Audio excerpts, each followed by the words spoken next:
good morning to all of you. So it's a good morning. Okay, very good. So yeah,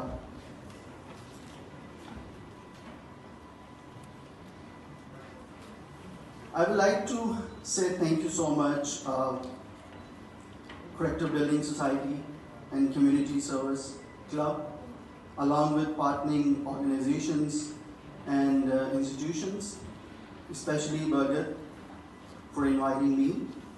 I also appreciate the valuable presence of our guest speakers, Mr. Chaman Lal, and all participants and attendees. Thank you so much for having me here to share my thoughts on minority rights and unsung heroes of the history of Pakistan. I'm an executive director, Peace of Pakistan. I'm Catholic Christian by faith and serving as a social activist in the development field since 2012. Right now I'm doing MPhil research in peace and counterterrorism in Pakistan from Minhaj University and did masters in political sciences. The topic is very important. There is minority rights and unsung heroes of Pakistan. اور جب میں اس topic کے بارے میں سوچ رہا تھا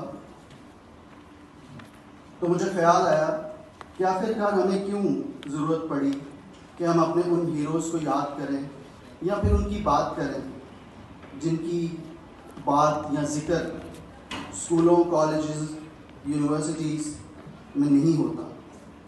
ان کو پاکستانی تاریخ میں شامل کیوں نہیں کیا گیا؟ لیکن آج کا یہ سیمینار اس بات کا ثبوت ہے کہ تاریخ میں ایسے ہیروز رہے ہیں جن کو انٹینشنلی تاریخ سے نکالا گیا ہے. اگر اسپیسیفکلی ہے تو یہ کتاب A Concise History of Pakistan Christians وہ میں آپ کے ساتھ شیئر کرنا چاہوں گا. یہ بک ہے A Concise History of Pakistani Christians اور یہ لکھی ہے ایمینول ظفر صاحب نے. اور اس کے اندر وہ لکھتے ہیں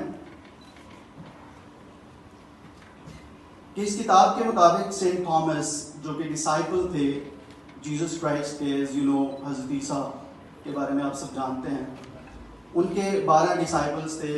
جس طرح صحابہ کرام ہوتے ہیں اسی طرح ان کے 12 شاگرد تھے جن میں سے Saint Thomas one of them. اور 40 AD میں، پہلی سینچری میں وہ ٹیکسلا کے مقام پر آئے. مزید جاننے کے لیے ہم کتاب کا مطالعہ بھی کر سکتے ہیں. اس سے ثابت ہوتا ہے کہ کرسچن اس خطے میں نئے تو بالکل نہیں ہیں. بہت سے بھائی علم اور شعور میں کمی ہونے کی باعث یہ جملہ کہتے ہیں کہ یہ مسیحی پاکستان میں مہاجر ہیں یا ویسٹ سے آئے ہیں، اور بھی بہت کچھ جیسے برصغیر کی جب ہم بات کرتے ہیں تو وہاں پہ تحریک پاکستان نے کیوں جنم لیا، کیوں ضرورت پڑی کہ ہمیں الگ وطن چاہیے، کیونکہ اقلیتوں کو ان کے حقوق نہیں دیے جا رہے تھے. تو اقلیتوں میں ہم دیکھتے ہیں کہ مسلمس اور مسیحی، اس کے ساتھ ساتھ جو سکھ کمیونٹی تھی وہ ایک مائنورٹی میں تھی. ایسے لگتا تھا جیسے کہ جو وہاں پہ اکثریت تھی، کانگریس پارٹی تھی، ہندو جماعت تھی، ان کو اقلیتوں کو حقوق دینے میں کچھ مسائل تھے، and you can say political issues. تو کچھ عقل مند اور سینسیبل لوگوں نے الگ وطن کے بارے میں سوچنا شروع کیا، اور آخرکار ایک بڑی اچھی کاوش کے بعد ہمیں 14 اگست 1947 کو پاکستان ملا. اور رائٹ آفٹر دیٹ جناح کی ایک اسپیچ ہے، it's a very famous speech, 11 اگست 1947 کو انہوں نے وہ کی. اور اس میں وہ کیا کہتے ہیں میں آپ سب کو اس کے بارے میں بتانا چاہوں گا. میں نے اپنی 11 اگست کی اسپیچ میں کہا آپ سب آزاد ہیں، اور سب میں وہ تمام اقلیتیں بھی شامل تھیں جو پاکستان میں پہلے سے رہتی تھیں یا بعد میں ہجرت کر کے ہیں. کہ آپ سب آزاد ہیں اپنی مسجدوں میں جانے کے لیے، اپنے مندروں میں جانے کے لیے، اور کسی بھی عبادت گاہ میں جانے کے لیے۔ آپ کا تعلق کسی بھی مذہب، ذات یا عقیدے سے ہو، ریاست کا اس سے کوئی سروکار نہیں۔ مذہب ہر فرد کا ذاتی معاملہ ہے۔ ریاست کے لیے ہر مذہب کے لوگ برابر کے شہری ہوں گے۔ یہ ان کی اسپیچ تھی، اور اگر آپ فردر اس کو ریسرچ کریں، سرچ کریں، تو آپ کو اس کے پورا ایک ڈاکیومنٹ ملے گا جس کے اندر یہ ایک اسپیچ بھی ایک اس کا حصہ تھی۔ آگے چلتے ہیں۔ ایک بڑا اچھا نیریٹو دیا کہ پاکستان ایک ایسا ملک ہوگا جس کے اندر تمام اقلیتیں، تمام لوگ برابر کے حقوق رکھتے ہوں گے۔ تو ان کی اسپیچ کے بعد ہم دیکھتے ہیں کہ تحریک پاکستان کے کچھ گمنام کردار جو آج انسنگ ہیروز کی بات ہو رہی ہے۔ تو میرے پاس ایک تیسری بک بھی ہے، میں کچھ مطالعہ کر رہا تھا تو میں نے دیکھا کہ تحریک پاکستان کے گمنام کردار، جو کہ آج کے ٹاپک کے حساب سے اٹس ویری ویری ریلیونٹ بک، اور جو کہ سلامت اختر صاحب نے لکھی ہے، اور ان کے پبلشرز ہیں Christian study centre Rawal Pindi, جن کا اس حوالے سے مائنورٹی کمیونٹی سے ایک بہت بڑا رول انہوں نے پلے کیا۔ اس میں بہت سارے کردار ہیں، میں آئی وش کہ میں ان سب کے صرف نام لوں اور کسی ایک کے بارے میں تھوڑا سا بتاؤں۔ مے بی ان میں سے کچھ نام آپ نے سنے بھی ہوں۔ اس میں جو پہلا نام ہے ہیڈ ماسٹر فضل الہی ہیں، دیوان بہادر ایس پی سنگھا صاحب ہیں، سی این گبن ہیں، جوگندر ناتھ منڈل ہیں، مختار قانون دان لالا کوٹا رام ہیں، جسٹس ایلون رابرٹ کرنیلیس ہیں، جوشوا افضل الدین ہیں، چودھری چندو لال ہیں، مزدور رہنما الفریڈ پرشاد ہیں، چاچا ایف ای چودھری ہیں، ماہر تعلیم ہیرا لال حیات ہیں۔ یہ اور بات کہ اس پر کوئی چلے نہ چلے، لکیر چھوڑنے والا لکیر چھوڑ گیا۔ دیوان بہادر ستیا پرکاش سنگھا، اس کے بارے میں اس بک میں لکھا ہے، ایک چھوٹا سا پیراگراف شیئر کروں گا۔ برصغیر پاک و ہند کے محکوم و مظلوم و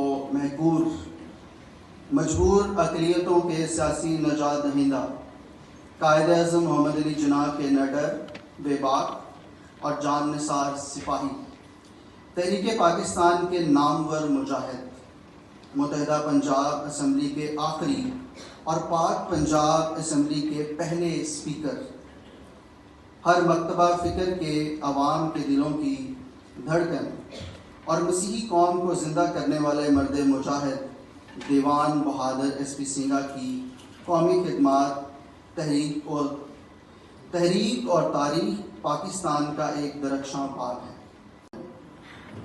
اس کے ساتھ دوسری کتاب دھرتی جائے کیوں پر آئے، جو کہ لکھی ہے اعظم معراج نے، اور 1947 سے پہلے اور بعد کے برصغیر میں فرق کو بتاتے ہیں۔ یہ سیکنڈ بک ہے، دھرتی جائے کیوں پر آئے، یہ اعظم معراج صاحب نے لکھی ہے، اور اس کے بارے میں تھوڑا سا آپ کے ساتھ شیئر کروں گا۔ کچھ ٹائٹلز ہیں جو کرسچن کمیونٹی کو انفارچونیٹلی دیے جاتے ہیں just because of their religion, اور جس میں کچھ ٹائٹلز یہاں بک میں مینشن ہیں، اور یہ ٹائٹلز جو ہیں ٹرو سٹوریز پہ بیسڈ ہیں، جیسے کہ یار اسی بھی جٹ ذمہ دار ہیں، مائیکل کا اپنا کام کیا ہے، افریقن ٹیولپ، مریض مسیحا، پاک فرمان، یار چوڑے نے بلایا ہے، کرشنا والا کم، اپنا کم، سونے کو مٹی میں بدلنے والا پارس، مسیحی اسٹیشن ماسٹر کیسے ہو سکتا ہے، بیٹا یہ کیسے بڑے کے گھر ہیں، یہ کسی بڑے کے گھر ہیں، جاؤ یہ کچھ ریئیکشنز ہیں جو کرسچن کمیونٹی کو بعض اوقات ملتے ہیں. یہاں پہ یہ جو سٹوری ہے جاؤ یہ تمہارا ملک نہیں، اس کے اوپر جو رائٹر نے ایک واقعہ کوٹ کیا ہے اس بک کے اندر، and I would like to share that incident with you with due respect.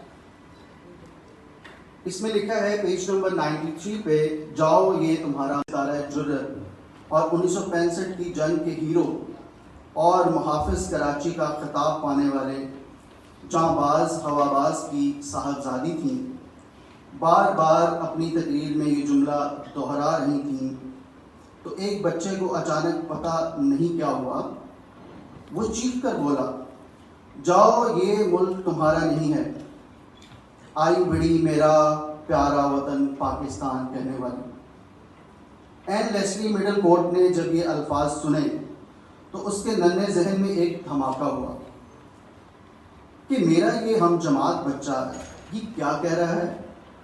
یہ سنتے ہی وہ غصے سے پاگل ہو گئی اور اس نے اس ہم جماعت پر اپنے ننھے ہاتھوں سے کپڑوں کی بارش کر دی اور ساتھ ہی روتی بھی جاتی کہ یہ میرا پاکستان ہے. تم کیسے کہتے ہو یہ میرا پاکستان نہیں؟ کیونکہ اس نے جب سے ہوش سنبھالا تھا اپنے باپ اور ماں کو وطن سے محبت کی باتیں کرتے سنا تھا. اور تو اور ایک دن جب اس کی ماں اس کے باپ کو کہہ رہی تھی کہ ماون تمہارے سب بہن بھائی بھی اور میرے خاندان والے سب بیرون ملک ہجرت کر گئے ہیں، ہم اکیلے رہ گئے، ہمیں بھی کچھ سوچنا چاہیے. یہ ایک سٹوری ہے. And there are many stories جو کہ ان تمام ہیروز کے گھر کی ہیں، ان کو اس طرح سے پروپیگیٹ نہیں کر رہا. فورس میرجز ہوتی ہیں، فورس کنورژنز ہو رہی ہیں، اور اس کے علاوہ نیوز ایڈز بڑی ڈسکریمنیٹری ہوتی ہیں. مے بی آپ نے کبھی خبر پڑھی ہو کہ خاکرو کی اسامیاں خالی ہیں صرف غیر مسلم کمیونٹی کے لیے. جسٹ امیجن کہ ہمارا جو پرنٹ میڈیا ہے جو کہ ایک سچ کی آواز کو پھیلانے والا ہے، وہ کیسی ایڈز دیتا ہے کہ جو صفائی اور سینیٹیشن اینڈ کارپوریشن کے جو ملازمین ہیں وہ صرف غیر مسلم ہو سکتا ہے. اور اس میں کام کر رہا ہوں national lobbying delegation. Miss Sabiha may be she knows about national lobbying delegation, so I am member of that delegation as well. اور اس کے اندر ہم جو بات کرتے ہیں وہ یہی کرتے ہیں کہ ہم کیوں اس طرح سے ڈسکریمنیٹری بیہیویئر رکھتے ہیں اپنی کمیونٹی میں. اس میں جب ہم جا کے گراؤنڈس پہ جا کے بات کرتے ہیں، جسٹ امیجن کہ اگر کارپوریشن میں یا واسا میں کچھ ملازمین ہیں جو کہ ڈفرینٹ پوسٹ پہ کام کر رہے ہیں، وہاں پہ میجورٹی کمیونٹی کے لوگ بھی ہیں، سیم رینک پہ سیم سیلریز لے رہے ہیں، لیکن وہ کیا کرتے ہیں؟ وہ وہاں پہ سپروائزرز ہیں، انہوں نے بتانا ہے کہ فلانے نے وہاں پہ جاب کرنی ہے، فلانے نے وہاں پہ جاب کرنی ہے. اور میں سمجھتا ہوں کہ اس وقت جناح کا پاکستان ختم ہو چکا تھا. وہ جناح کا پاکستان نہیں تھا جو ہم پریکٹس کر رہے تھے، انفارچونیٹلی. ایکول سٹیزن شپ ختم ہو گیا. کرنٹ ایشوز پہ بات کر لیتے ہیں. It's been, you can say 40 years, 40 سال کے بعد کی جو صورتحال ہے آج جو ہم دیکھتے ہیں، اس وقت جو چیزیں کریٹ کی گئیں انٹینشنلی، آج ہم اس کا پھل ہمیں مل رہا ہے. اور وہ اس کی شکلیں میں بتاتا جاتا ہوں کہ کس شکل میں ہمیں وہ پھل مل رہا ہے. ریلیجیس ڈسکریمنیشن بہت زیادہ بڑھ گیا. اور یہ کل کا ایک واقعہ ہے، میو ہاسپٹل میں ایک کرسچن لڑکا جو کہ میل نرس ہے، اس کے خلاف کافی ایتھیکلی اس کو ڈسکریمنیٹ کیا گیا ہے. ہز نیم از رابن، اور اس کی جو سینئر ڈاکٹر ہیں وہ اس کو اوئے لڑکے کہہ کے بلاتی ہیں. اینڈ ہی جسٹ ریپلائڈ کہ sorry it's not the way to call. میری ایک پوزیشن ہے، میں میل نرس ہوں، آپ میرا نام بلا سکتے ہیں.